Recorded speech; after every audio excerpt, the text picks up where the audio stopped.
The following is a Comfortably Zoned Radio Network production.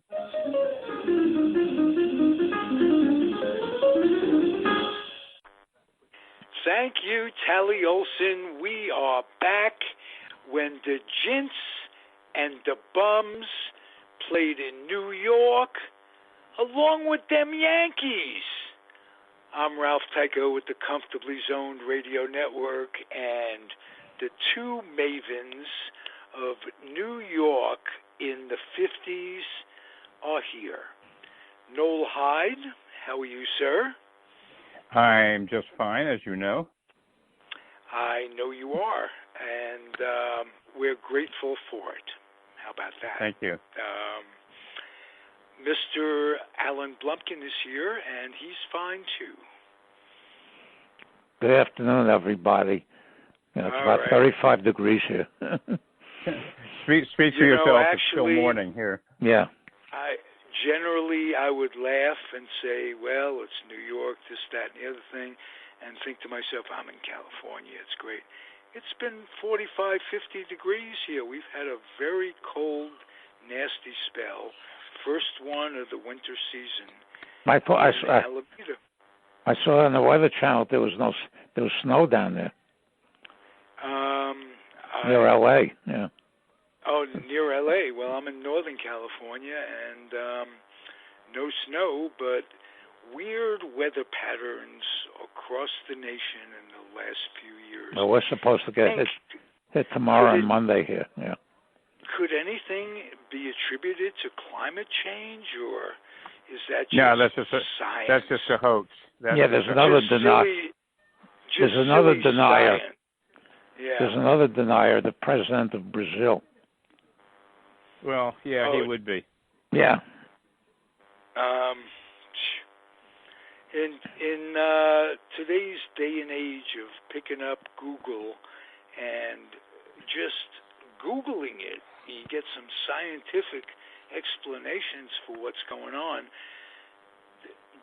To not believe is really strange the way I see it. But then again, we're in a strange world where people are thinking in a manner that they never thought before. So, you know how I handle it when it comes to mind, when life comes to mind? I go back in my fantasy world and I think of baseball when I was a kid, and this is a perfect time to do it.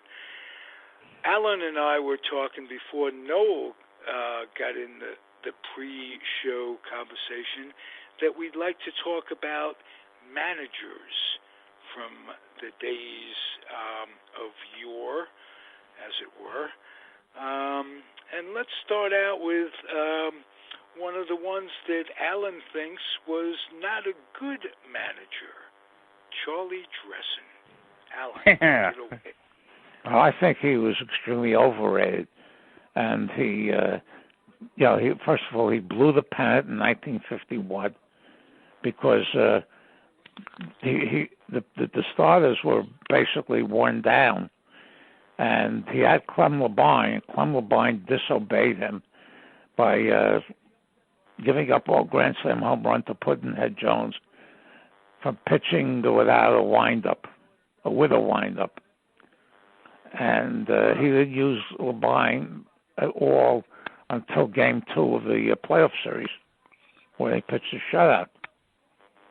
And he wrecked Joe Black. I have several sources, including an old book on the early black ball players, and the chapter on Joe Black. This came out in the winter of 1952, after Joe Black had that sensational rookie year with the Dodgers. And he says Charlie Dressen wants him to learn the third pitch. And the guy was 15-4 with a 2.11 ERA in his rookie year. And it screwed Joe Black's delivery up so much that he never recovered from it. He also overused Clyde King in 1951, who was doing a very good relief job for them, and he was totally burned out, and he was never the same again either. And the guy who started the thread put up Irv Palika and one or two others that didn't last very long. Because Palika especially, because Dressen called him a coward because he wouldn't throw it at hitters. And I think they won in 1952 and 1953 in spite of him, not because of him. And then he went to Washington. Milwaukee, and Detroit, where he never won anything. Or came close to winning anything. I thought the guy was. I have a thought. It's a little off the subject, but it's on the subject, and it's Joe Black and other black pitchers who had arm problems. They weren't allowed to rehabilitate, come back, this, that, and the other thing. Joe Black's career ended really quickly when I can think of a lot of other pitchers, white pitchers back in the day. I can't think of his name right. Oh, Carl Erskine had arm problems. He'd be out a while, come back. They ditched Joe Black and they ditched other black players quickly in those days. Brooks Lawrence comes to mind. When he got hurt, boom, he's out of the game. So it wasn't just making it, it was staying there. And there was prejudice all the way through. They weren't fully accepted, if ever, for years and years. Am I on track the way you guys see it? I would go along with that. I think it's basically, I can make myself pretty unpopular with my opinions, but basically minorities of all sorts have traditionally gotten the short end of the stick in all aspects of American life, whether it was medical school or sports. You had to be better than a white guy to be treated anywhere close to equally. So I would say if you go back and look at a lot of cases specifically with black pitchers and black players, I think you're absolutely on target with that. It was always so-and-so was malingering, he's lazy, all of the ethnic stereotypes. You look at I'm trying to think of the guy's name. Alan will know it, the fellow who pitched for Houston who had heart problems. James Rodney Richards. Yes. And I think he eventually died of heart problems. No, he's still alive. They found him. Okay. They found him living under a highway a bunch of years ago. Oh yeah. Yeah, homeless. And they took care of him, and he's the last I heard of him, he was alive and well. I don't think it was heart problems. I think he had a stroke. Yeah. Could be. Yeah, he had a stroke. I remember it. He was having a great year. He had a stroke. But he claimed, correct me if I'm wrong, it seems to me he claimed he didn't feel well and the team thought he was malingering. And That's the next thing possible. you knew, he had a stroke. Yeah. Because the only one that really had a lengthy career that came up early was Newcomb. Newcomb went into the Army for 2 years, and he was very, very bitter about that because a lot of his contemporaries did not. And he had a mediocre year when he came back in 1954. Then he had those 2 great years, and Yogi took them down in the 7th game of the 1956 series, and Newcomb started hitting the bottle again.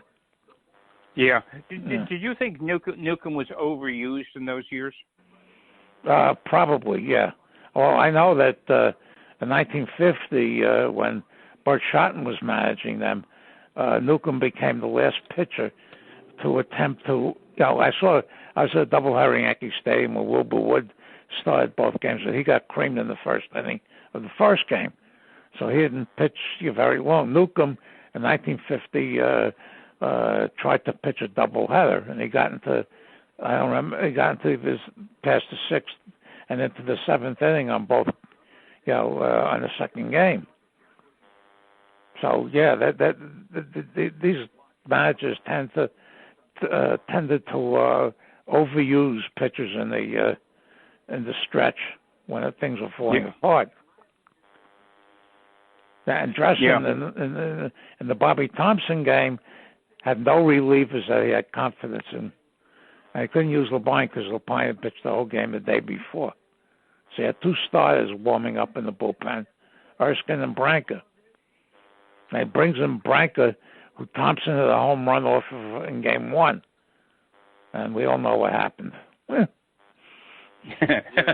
Yeah, nobody found the ball, but we know where it went. I know that. There's a book that came out about 10 years ago on that ball. I bought it. With the nun, I bought it in the bookstore in Washington when I was down there for the Sabre conference that year.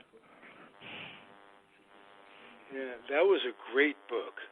Yeah.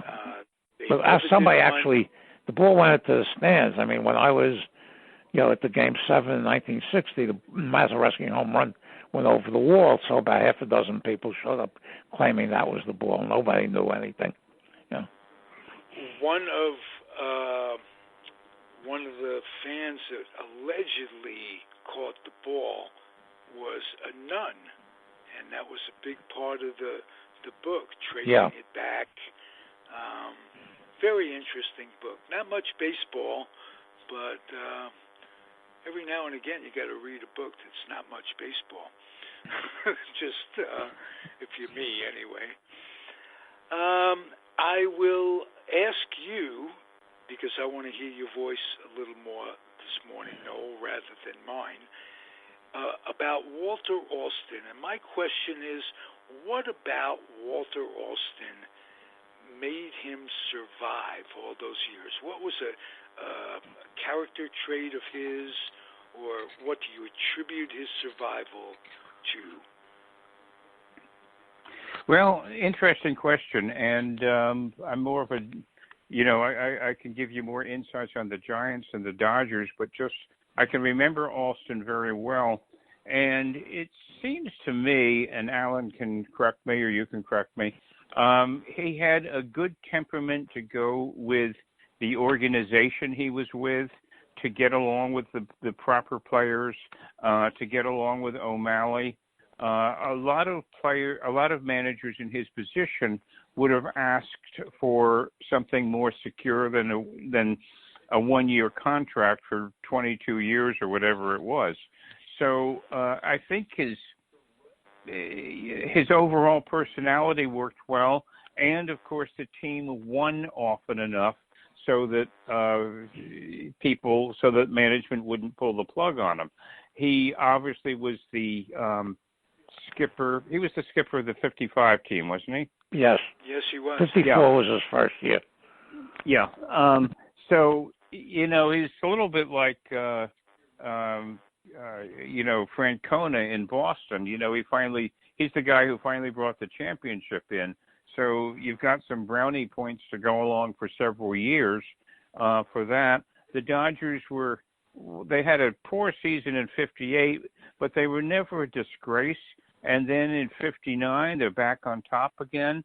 And he stayed with it through the early 60s and produced championships. So really, he had good, fine players. The team transitioned nicely from the Brooklyn Stars of, Perillo, Hodges, who should be in the Hall of Fame, Campanella, tradition to the Maury Wills, Sandy Koufax, Don Drysdale teams in Los Angeles. So he was in a good spot. I think any good manager probably would have stayed for a decent amount of time. He also hit the thing right in terms of age. He never got into a situation, if I recall, where people were looking in the dugout and he was nodding off because he was, in his 70s or something. So luck, personality, good players, it all came home for him. That's my spin on it. Okay. Alan, can you tell me about, this is later on when they were in L.A., can you tell me about the Durocher challenge to his managership? Well, he hired the Dodgers hired Durocher and both Durocher and Dressen to be coaches under Alston, not at the same time. The reason Alston came up through the Dodger system, he managed at Nashua, New Hampshire, where they had and he managed Campanella and Newcomb there, and he managed the Montreal Royals for a couple of years before they came to Brooklyn. Dressen asked for a 3-year contract.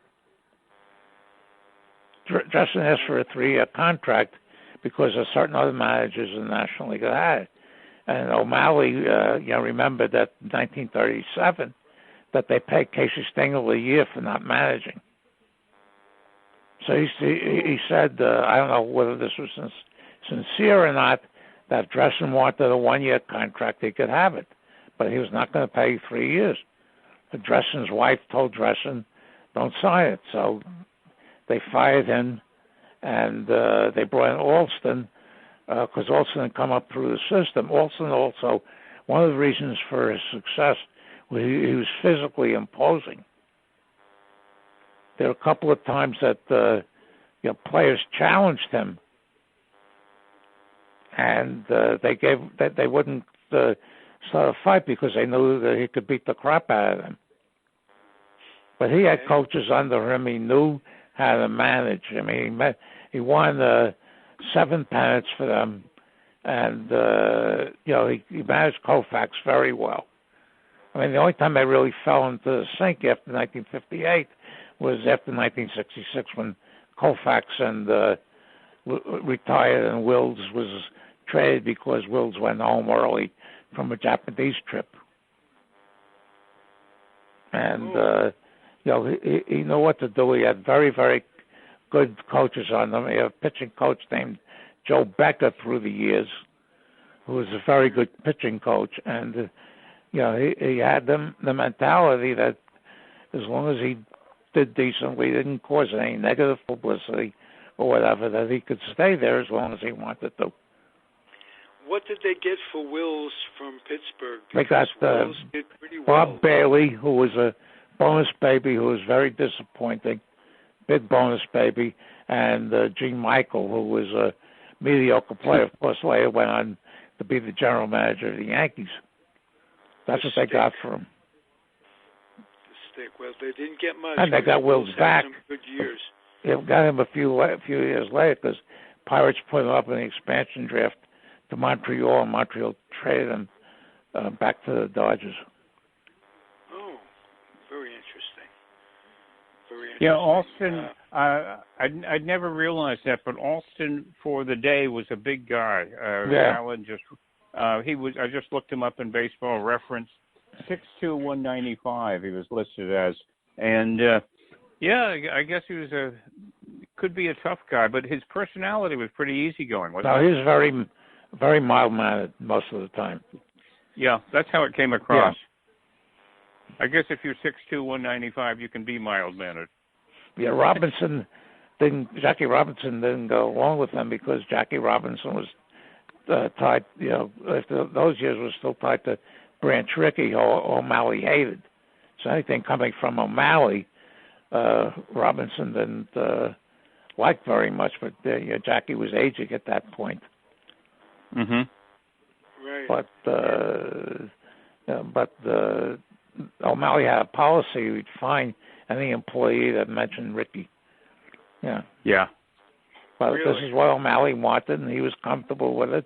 He signed 23 one-year deals. His last year, I think, was 1976. Yeah, I think so, yeah. And I think Lasorda took over for him. Yeah. Yes, because Lasorda took over, Lasorda managed for what, another 15, 20 years? I don't remember when he left, but they had 2 managers over 50 years. It's like that's not bad for an organization. Yeah. I was a Giant fan growing up. I loved the Giants. I have grown to really respect the Dodger organization as an adult. I could never be objective about it as a kid, but not only do I love the memory of the players, all of whom are basically gone. I can't think of many any Alan that still survive. Alan. Uh-oh. Yeah, from Brooklyn. Yeah, from Brooklyn. Anybody that none of the big names. I think Aspromonte is one that's still alive, but not many. He was the last Brooklyn Dodger to be active. He only played one or two games with the Dodgers in 1957, but he was the last active former Brooklyn Dodger. To survive? No, to play for them. Okay, I'm talking about how many are still alive. Not that many. I think the number's somewhere around 20. Yeah. I worship their memory. I really respect that organization as much as any. Yeah, Koufax is going to be 84 at the end of December. Oh, my God.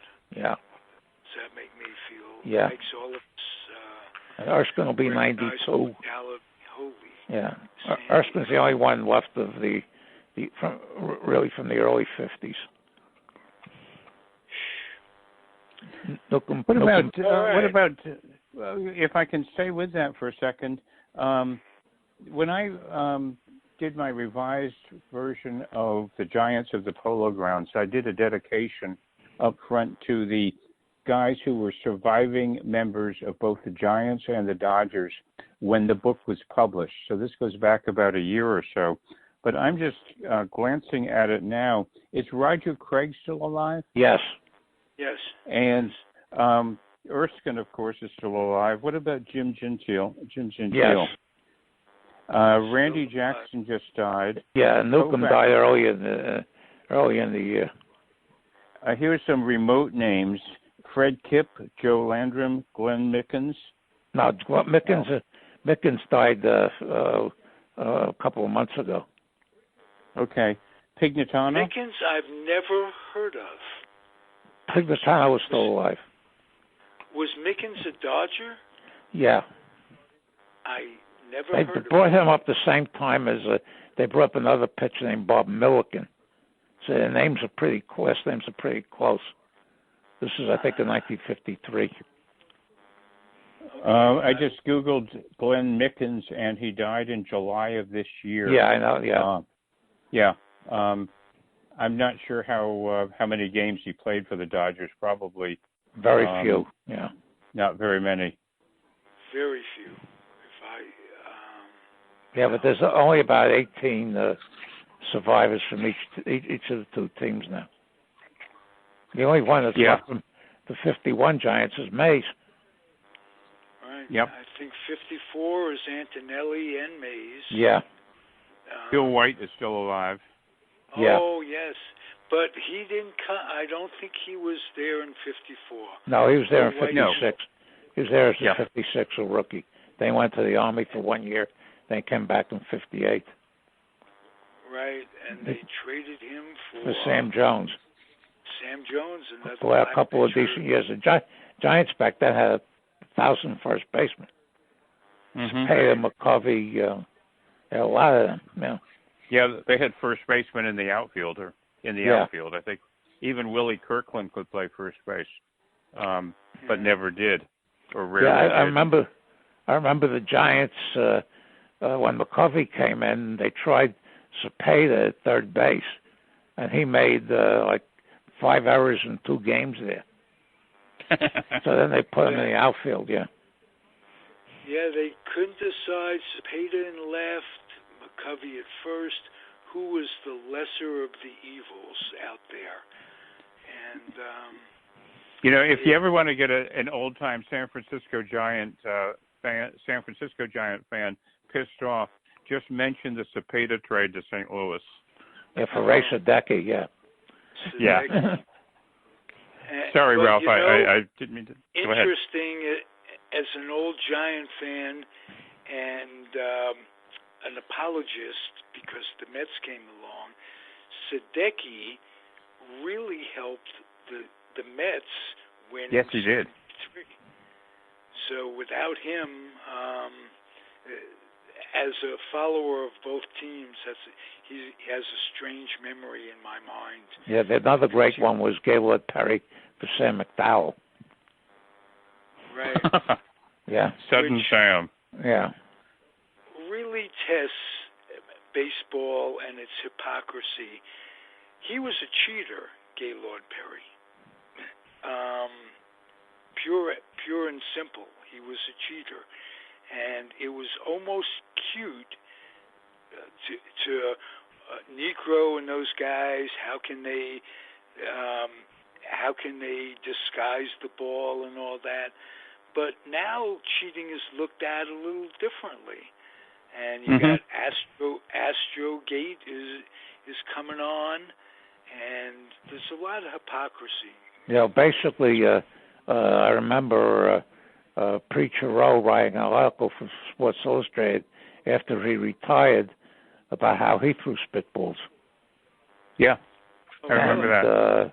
Lou Burdett was always accused of throwing spitters. But the whole thing. Well, I was just going to say, Burdett always denied it, and Tim McCarver was so bemused, who caught him with St. Louis. McCarver was so bemused by Burdett's denial several years ago that McCarver said, we actually had a sign for the spitter so that I knew when it was coming. So Burdett's denial rings a little hollow. There's a great story that I think it was one of the All-Star games during that era was in San Francisco. I think it was 1961. And Mickey Mantle and Whitey Ford got there early, and they played around the golf on some golf club that Horace Stoneham was a member. So they signed Stoneham's name to the check when it came. So Stoneham called him in, and he said, well, I'll let you two guys off the hook if Willie Mays, Ford strikes out Willie Mays in the All-Star game. Mays tattooed Ford every time they faced. So Ford said that he got 2 strikes on him, and then he loaded one up, spitball up, and then Mays missed it for strike 3. And after that happened, Mickey Mantle was jumping up and down in center field. Nobody knew why. Yeah. Yeah, they bought all kinds of sweaters and golf equipment and stuff, and just put it on his name. Yeah. That's a great story. I think Ford had a wedding ring. What? Yeah. That he scratched the ball on. Yeah. And Elston Howard would scrape the ball on the shin guard. It was all a big part of the game, and not to plug his book, but our esteemed Hal Bach, who's a podcaster on the network, wrote a book called Banned, and I think he's going to have to do a revised edition, what with Astrogate, because they're really digging in, and Manfred is pissed. A bunch of years ago, a guy named Bill Gutman wrote a book, It Ain't Cheating If You Don't Get Caught. Right. They caught, I think it was Joe Negro with a nail file, one of those things that the women use. Yeah.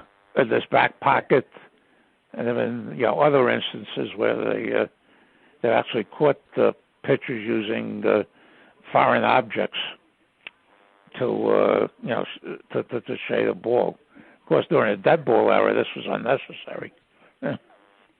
Right. I think one of the things that has gone on is this steroid thing was so serious and such an egregious example of cheating that all cheating now is looked at a little bit differently. I think the steroids ruined our innocence on, sign stealing with binoculars from the center field bleachers, and in Comiskey Park, I know when the White Sox had Aparicio and Fox, who were tremendous bunters. The third baseline was like an inch high, so a ball would actually roll dead against the lime or the chalk that they had there. But post-steroid scandal, I think everything is looked at a little differently. Would you guys agree with me on that? Absolutely. Yeah, absolutely. Absolutely. I just learned something about Aparicio and Fox. I'd never heard that before. No, well, when Beck wrote the swamp rat changing the fields, the muddying up. When the Giants muddied up the field when Maury Wills came in.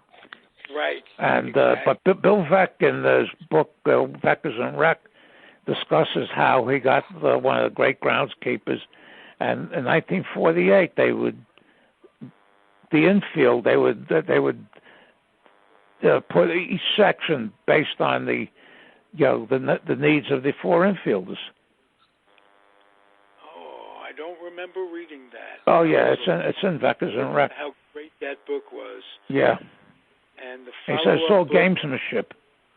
I mean, when he had the Indians, he used to move the fences in the center field in the municipal stadium in and out depending on who the opposition was.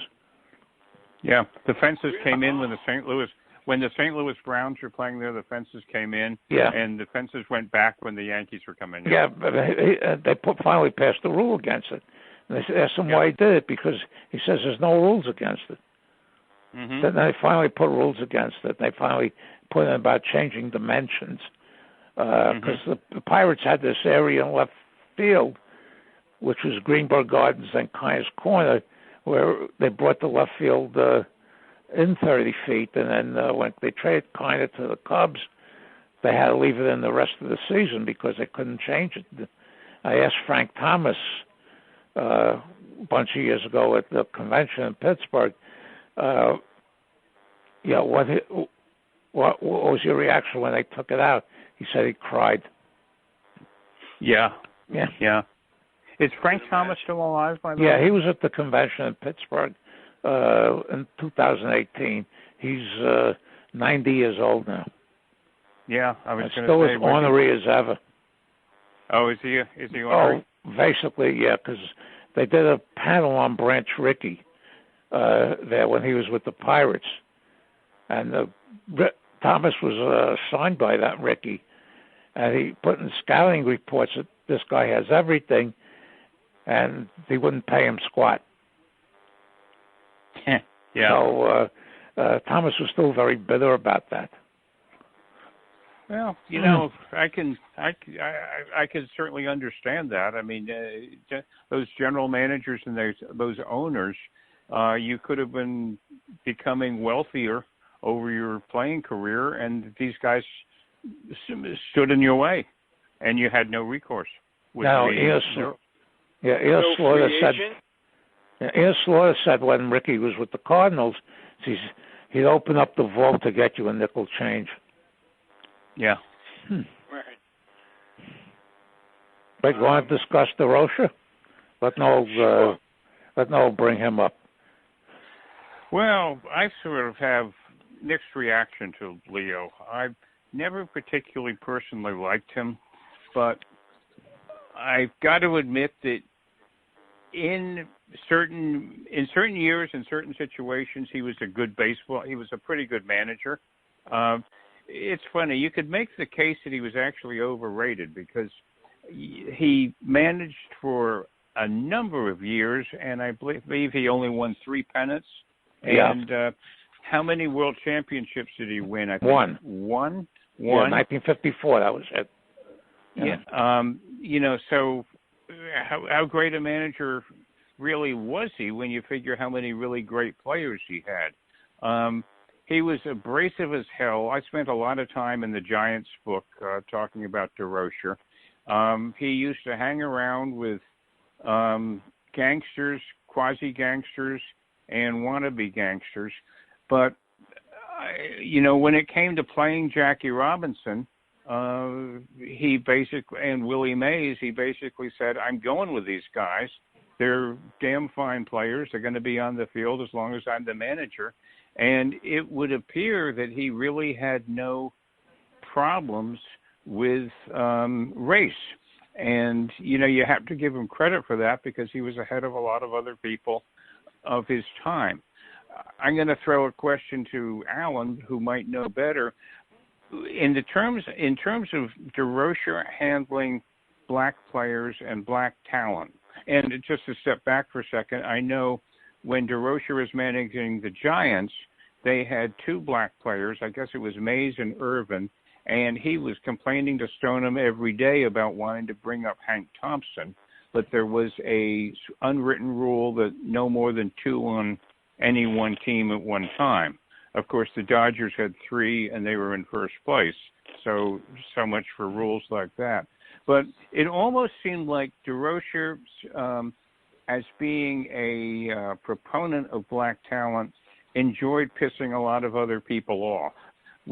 Is there any truth to that? It's just my own personal theory. Possibly, but everything I've read is that Durocher saw nothing but dollar signs.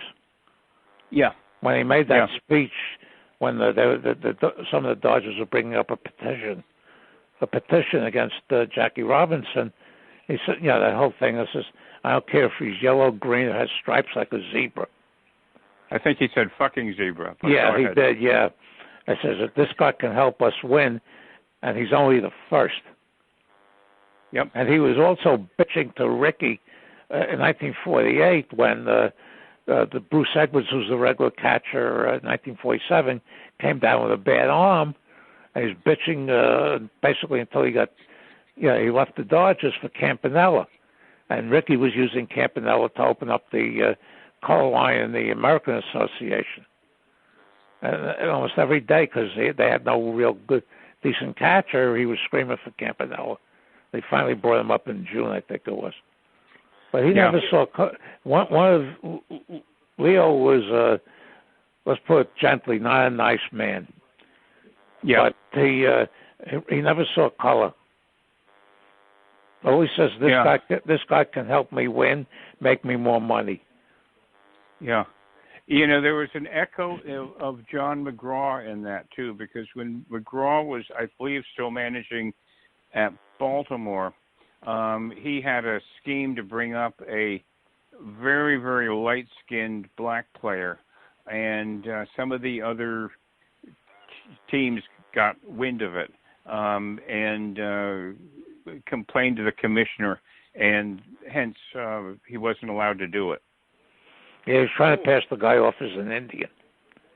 Yeah, he tried to pass him off as an Indian, but you could make the case that McGraw was looking past Yeah, I think that there were probably a number of even the ones who the stars who barnstormed against the Negro League players. Dizzy Dean made a comment that says, if me and Satch were on the same team, we'd win the pennant to July 4th and go fishing until World Series time. The players would have accepted. A lot of them would have accepted the blacks at that point, as long as they felt they could make money and they'll help them win. So what was the excuse? White people wouldn't come to the ballpark if black people well, a lot of them were racist. The Yankees in particular, George Weiss was quoted saying, we get a lot of fans wealthy fans from Westchester. Says we're not going to offend them by putting a black player out there. And when they had the chance to bring Vic Power up, they wound up trading him to the A's. Durocher hated him because Weiss hated him because he was dark-skinned and was going out with Puerto Rican and was going out with light-skinned women. And Alston Howard fit their mold.